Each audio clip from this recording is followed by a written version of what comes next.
বিসিসিআইয়ের বড় ঘোষণা, বিসিসিআইয়ের বড় ঘোষণা, বিসিসিআইয়ের বড় ঘোষণা। ভিডিওটা সম্পূর্ণ দেখো, আমি তোমাদের বলে দিচ্ছি। এই যে আমাদের গৌতম গম্ভীর আছে, ইনি যে কি বড় ভুল করেছেন এটা আমি আর তুমি ছাড়া কেউ জানে না। ও তো নিজে জানে না, দিন রাত ঘুমাই, সেটা বড় কথা না।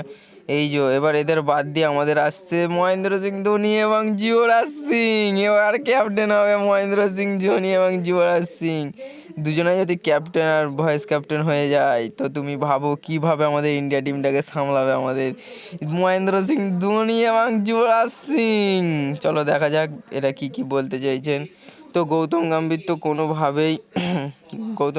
কোনোভাবেই তো কোনো ম্যাচ জিতাতে পারছে না অত ভালো করে, কিন্তু উনি যে বলতে চাইছেন যে আমি আমার মতন সবাইকে নেবো, যে খেলতে পারছে কে কে কেউ খেলতে পারছে কি না পারছে ওইসব আমার দরকার নেই, আমি যাকে নেবো মানে নেবো। এইভাবে যে কতগুলো ম্যাচ হারালেন তা আমি বলতে পারছি না। এই যে শুভমান গিল আছে, ইনি তো কোনো ফর্মে নেই, কিন্তু তবুও এনাকে নিয়ে খেলা হচ্ছে, আমি বুঝতে পারছি এগুলো ওর নিজস্ব ষড়যন্ত্র চলছে ওর ভেতরে। কিন্তু একটাই কথা আমাদের বলার দরকার, ও নিজেও জানে যে ও নিজে বাদ যাবে, তো ও নিজে ভালো করে জানে, সেটা বড় কথা নয়। ঠিক আছে, ওরা দুজনা বাদ গিয়ে আমাদের যে টিমে আসছে মহেন্দ্র সিং ধোনি এবং যুবরাজ সিং, অজিত আগারকারকেও বাদ দেওয়া হবে, কারণ এরা দুজনাই ষড়যন্ত্র করছে ইন্ডিয়া টিমের বিরুদ্ধে।